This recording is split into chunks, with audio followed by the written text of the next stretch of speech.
Hey there everyone, Dave Keller here with Market Misbehavior. Today we're going to talk about a bearish pattern on the S&P 500, the head and shoulders topping pattern.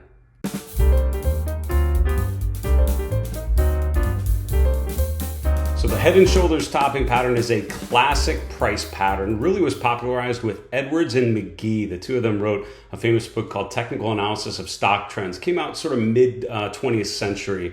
Other books by John Murphy, Martin Pring, Charlie Kirkpatrick, Julie Dahlquist, and others have sort of built on that work to address price patterns and what they represent. And a big foundation of the technical toolkit is by measuring trend by looking at highs and lows, right? In an uptrend, higher highs and higher lows as the trend continues. In a downtrend, lower lows and lower highs.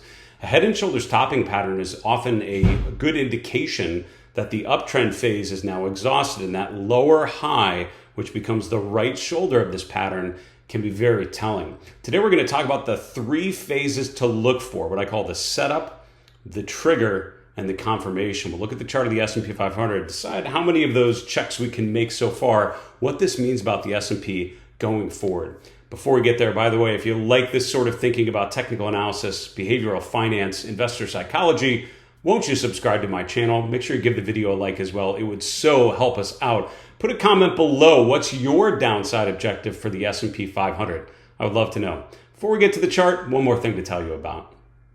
Today's video is brought to you by Seeking Alpha. I'm a big fan of places that allow you to better understand the market environment. I think seekingalpha.com is certainly one of those. When you go to the website, I would check out the stock screener, particularly because it allows you to use Seeking Alpha's proprietary quant model. In my experience working with institutional investors, we always had what's called an alpha model, or a quantitative model, which really modeled the characteristics of strong companies, demonstrating strong growth prospects and strong price momentum. Seeking Alpha does a really good job of taking that institutional level quantitative capability and putting it in the hands of individual investors. If you go to marketmisbehavior.com/seeking alpha, or just click on the link in the description below, you can go right to a special offer. If you use the link, you get $50 off your first year and also get a 7-day free trial to check everything out. So go to marketmisbehavior.com/seeking alpha. Now back to the video. All right, so here's my chart of the S&P 500. What I like to tell people when they're just getting started with charting and technical analysis, an interesting starting point can be, don't put any lines, don't put any notations on the chart. Just look, and what first jumps out at you? For me, I can't help but notice the run that we've had, right? And sort of my main observation looking at the last, year and a half or so is just the uptrend phase that we've seen from the October low to the July high. The second thing that jumps out to me are the drawdowns, right? During this uptrend phase, it hasn't just been a straight line, right? It's not like we just went from S&P 3600 to 4600 in a straight line. We had fits and starts, or what you call impulse moves and corrective moves. Moves in the direction of the overall trend, and then pullbacks that are sort of counter trend moves or go against the primary trend in the market. The third thing that jumps out at me is what's happened here recently, because after a pretty consistent pattern of higher highs, we've now put in a lower high. As of this week, with the gap lower that we had after this week's Fed meeting, certainly appears that we may be putting in a lower low as well. All of this has brought the S&P below its 50-day moving average, which is now sloping downwards. Now let's talk in particular about these last 3 months, because I think it forms what's called a classic head and shoulders pattern, or I would say probably a potential head and shoulders pattern. And I'll show you why.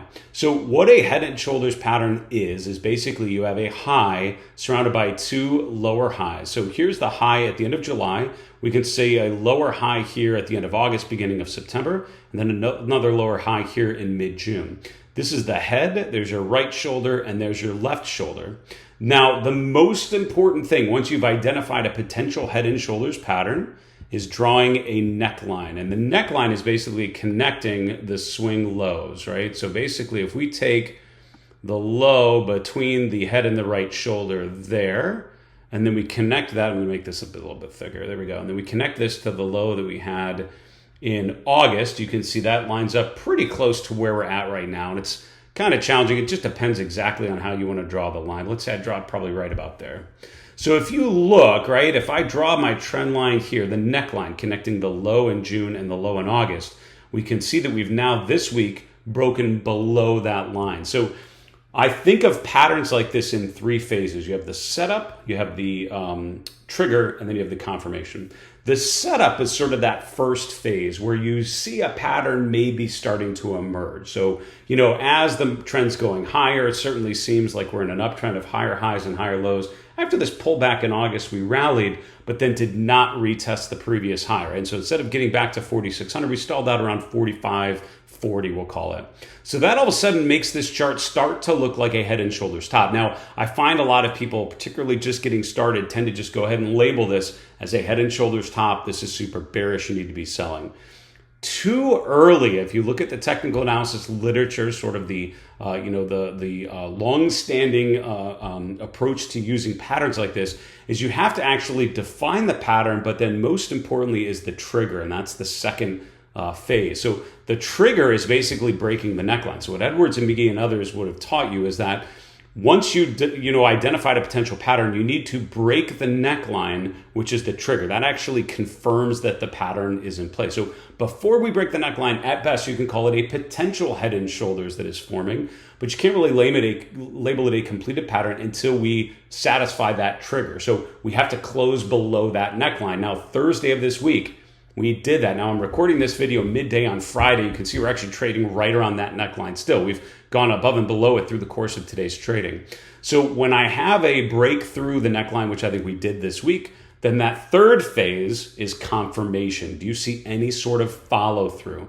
And technical analysts that I have, consider mentors that I've learned a great deal from, people like John Murphy, who wrote the first book on technical analysis I ever read, and now I have a chance to overlap with at StockCharts.